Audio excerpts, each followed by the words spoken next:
So, what's going on guys, Kate is here and welcome back to our brand new video. For today, we are taking a closer look at the top 5 best cheapest solo player ganking builds in Albion Online. For each and every single build, I will explain the playstyle, which ability should you use, how will each weapon work, what are the best ganking strategies, and much more. And most importantly, all of these builds any player will be able to use, even with 0 levels or masteries. So with all this said, let's get right into it. Then taking a closer look at the first solo ganking weapon, which is the one and only double-bladed staff build. For the weapon of choice we go with at least tier 4 double-bladed staff, but for this example I will be using a tier 6. And then for the abilities you want to pick the first Q, then the second W and first passive. Then for the helmet you want to go with the mage cowl and choose the third ability and first passive. A lot of older players will be saying that there's another helmet which is really good or maybe even better, so yes. Some players like better this mage cowl, but others prefer the fiend cowl. So I would suggest to start with the mage cowl, but just in case if you want to test out, the fiend cowl is another viable option for this build. Then moving over to the chest armor, which is the assassin's jacket, and you go with the third ability and third passive. And lastly for boots, you pick the hunter shoes and go with the third ability and fourth passive. Then for my choice of capes, I pick the demon cape. And for consumables, I go with the omelet and poison potions. And then as for this build's playstyle, so basically there are two ways of ganking players as a solo ganker. The first way is to always be on a mount and keep on running around the zone till you find the player. This method is a bit more safer, but as well the enemy will be able to run away a lot easier. Because when you see a player, you have to get to him, dismount and then wait for a few seconds before you can even auto attack. So then the second way, which I personally like to hunt players, is by just simply moving on foot throughout the zone. Right now my personal favorite spots are in any red zone outside of the Thetford, and for example in this map, I usually look for gathering hotspots and roads where the players are most likely to be. I wait or either walk through it and find a lot of players. So then as soon as you see a player, there are two ways you can attack him. Either way you stand still on the road and as soon as you see a name tag you go invisible. Or you use the boots, run ability and try to catch him off guard. In my opinion, I think better is to move instead of just standing still. So in this video I will be showing you how to do the second option. So first of all, when you see a player and he's on a mount, you want to use the boots, aka the F ability. And try to catch him by activating your D ability and hitting him with one auto attack. If you succeed and the enemy has a weak mount, by just a simple auto attack and a D ability, he should be dismounted. But if not, then I would just use the poison potion as well to finish the job. And then as soon as the enemy is dismounted, you use the W ability, which will give you speed and you will be able to catch him. And while the W is active, auto attack the target once and he will get stunned. And then from here you just want to use the Q ability and E whenever you get them off cooldown. Ganking especially at the start and against different players will play out different. There's not a specific order that you have to do it. Sometimes if the enemy is further away I may use my E ability and then use a poison potion. So just I could dismount the enemy or perhaps use my boots and then W ability. Your main objective with this weapon is to know and understand what each ability does in your build and then kill the enemy. Most players that you will be ganking will most likely just run away, so just keep on chasing them with everything you got. But just in case if you ever get in trouble, just use the R ability to go invisible, or use one of the chasing abilities to run away. And my last tip is to use a cheap horse, as in this strategy you will be moving on foot, and especially if you go ganking in red zones, then only flag up whenever you are in that zone, because going through yellow zones and tunnels will be very slow and frustrating as a flagged player. So as a double-bladed staff, you want to use your abilities to catch the enemy, and keep on using auto attacks as every 5th auto attack will stun the enemy as well. So in conclusion, this is one of the best ganking builds in Albion, and if you were looking for something like this, then here it is. Then moving over to the second solo player ganking weapon, which is the almighty claws build. So for the weapon of choice you go with the claws and pick the second Q, fourth W and first passive. And like in the previous builds, I want to give you some other options as well, depending on what type of player you are. So for the W, if you are a low level player, then go with the second W, and it will get unlocked very early in the dagger category. But if you only care about the best of the best, then go with the fourth or fifth W. Personally, I like the 4th W more for ganking as it has a lot further range to hit an enemy, but it will do only 0 damage. And then the 5th W has a bit smaller dash range, but it will actually do a bunch of damage. So I would suggest to experiment with both abilities, but I will go with the Shadow Edge as my weapon ability. And then as for my helmet of choice, I picked the Fiend Cowl and went with the 3rd ability and 2nd passive. Like I mentioned in the previous build, again you pick and choose between the Fiend Cowl or Mage Cowl. But personally for class, I find this helmet more useful. And then moving over to my chest armor, which is the Mercenary Jacket. And you go with the 3rd ability and 1st passive. And lastly for boots, go with the Hunter Shoes and pick the 3rd ability and 2nd passive. Then for my choice of capes, I pick the Tetford cape, and for consumables, go with the Stew and Poison Potions. And then as for this weapon's playstyle, like I explained in the previous build, there are many ways to gank, but again with this build, I will be moving on foot around the zone I choose and the best hotspots where players or gatherers are most likely to be. So the way you attack a player is when as soon as you see him, you choose between 2 ways of attack. One way is to use the W ability, which will shoot a dagger. If you hit an enemy, it will stun him, and then use your E ability, which will root the enemy in one place, and while channeling, you will damage him every second.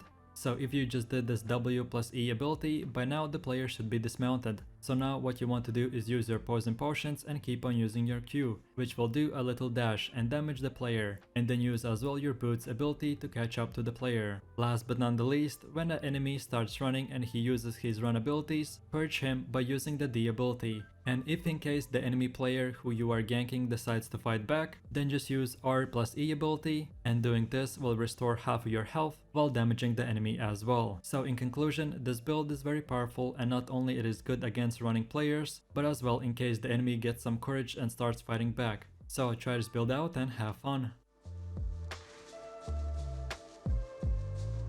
Then now we have come to the 3rd build, which is the one-hand spear weapon. So for the weapon of choice, you go with the spear, and for the abilities you go with the 2nd Q, 3rd W and 4th passive. And as in this video I'm showing cheap builds that you don't need that much levels on, so this is a really good build for lower player. But in case if you enjoy the weapon and have max level, then I would recommend to change your W to the 5th or 6th option. Both of them are really good and a bit better than the 3rd one, but they require a lot higher levels. And as for the offhand, you pick the torch. Then for your helmet you go with the Mage Cowl and pick the 3rd ability and 1st passive. Then for your chest armor, pick the Assassin's Jacket and go with the 3rd ability and 2nd passive. And lastly for boots, get the Hunter Shoes and go with the 3rd ability and 3rd passive. Then for my choice of capes, I pick the Tetford cape, and for consumables, I go with the Stew and Poison Potions. And then as for this build's playstyle, it is super straightforward. So while moving around the zone and using all the strategies that we talked about in the previous builds, what you want to do is keep on using your Q ability, so you would be always ready for an enemy with 3 stacks. Then as soon as you see a player, use the F ability, aka your boots, and while having those 3 Q stacks, auto attack the enemy and either way use the poison potion on the horse or apply the Mage Cowl on your weapon and dismount the player that way. Then when a player is dismounted, you want to keep in mind that your build might seem like a melee bruiser, but you can actually do a lot of auto damage from afar. So just keep a distance and use all of your abilities while keeping the 3 Q stacks. And use your W to cripple the enemy, then use the E which will dash towards the enemy and deal damage while having those 3 stacks. And lastly, like in the previous builds, if you ever need to run away or escape, use the R ability and become invisible. So in conclusion, one-hand spear is one of the most powerful ganking weapons, but it's not that easy to use and you will have to get used to it. But if you do, no matter if the player is running or fighting you, you'll be able to gank him and secure a kill as your build is made very versatile. And with all of this said, now for one of the last weapons on the list we have the one and only warbow ganking build. So for the weapon you pick the warbow and go with the 3rd Q, 3rd W and 4th passive. And as for this weapon, a lot of players debate on which is better to go with, 4th passive or the first one. I personally don't feel like 10% slowness debuff will do that much, so I go for the extra attack speed. But feel free to pick whichever option you like. And then for the helmet we go with the Mage Cowl and choose the 3rd ability and 1st passive. Then for my chest armor I pick the Assassin's Jacket and go with the 3rd ability and 3rd passive. And lastly for boots I go with the Assassin Shoes and pick the 1st ability and 4th passive. Last but not the least, for my choice of capes, I pick the Tetford cape, and for consumables, I go with the Omelette and Poison Potions. And now let's move over to the weapons playstyle. So as a bow player, your main objective is to attack the player from a distance. And then what you want to do when you attack a player is first of all use the F ability, aka rush close to the enemy. Then when you are in an attacking range, press your Q ability on an enemy horse and throw the poison potion. From these two attacks, the enemy should be dismounted.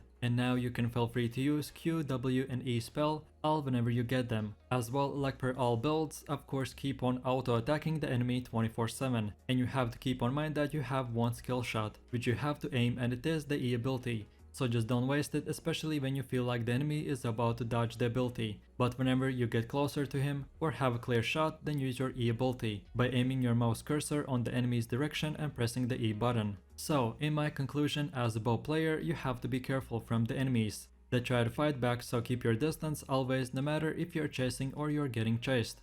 You don't have to stand still for your abilities to activate, so always be on the run and you should be good to go. And now for our last and final weapon, we have the one-hand mace ganking build. So this time our weapon of choice is the mace, and for the abilities you go with the second Q, second W and first passive. And for the offhand you pick the mist collar. Then for my helmet you go with the mage cowl and pick the third ability and first passive. Then for your chest piece you pick the graveguard armor and go with the third ability and second passive. And lastly for boots, get the hunter shoes and go with the third ability and fourth passive. Then for my choice of capes, I pick the demon cape, and for consumables, go with the omelet and poison potions. And then as for this build's playstyle, so whenever you see a player on your screen, you want to pop your F ability, aka sprint close to the enemy, then use the poison potion, and then while the enemy mount is slowed from a distance and taking damage, use the W ability. And then right after, use the Q ability and auto attack the enemy once. So your main objective as a tank ganker is to keep on being on top of the enemy, so you want to repeat the same process using your W and pressing Q right after. And basically as for your abilities, the W spell is a leap, which will leap to the enemy and root him for a few seconds. And then the E spell is exactly the same thing. Just this time you will jump to the enemy, dealing damage and stunning him for a few seconds. So you want to keep on using these abilities while activating your D ability and auto attacking the enemy to 0 HP. Last but not the least, whenever enemy starts running away, use your R ability, which will put a chain on the enemy, and if you run on the other direction, on where the enemy is running away, he will get pulled back. This R ability is amazing for players being close to an entrance or something like that. So in conclusion, this is one of the tankiest builds that are good for ganking, and while you will be super tanky, you will still do massive amounts of damage. So try this build out and enjoy. And that's about it. So I really do appreciate everyone for watching, guys, and I hope you enjoyed it. If you have any suggestions, feedback or different solo ganking builds that you would recommend to other players, then feel free to leave them in the comment section down below. And while you're doing that, please click like, subscribe and enable that notification bell. So this way you could support the channel and you won't miss any more amazing content from me. With that said, you have an amazing day and I will catch you in my next video. So take it easy. Peace.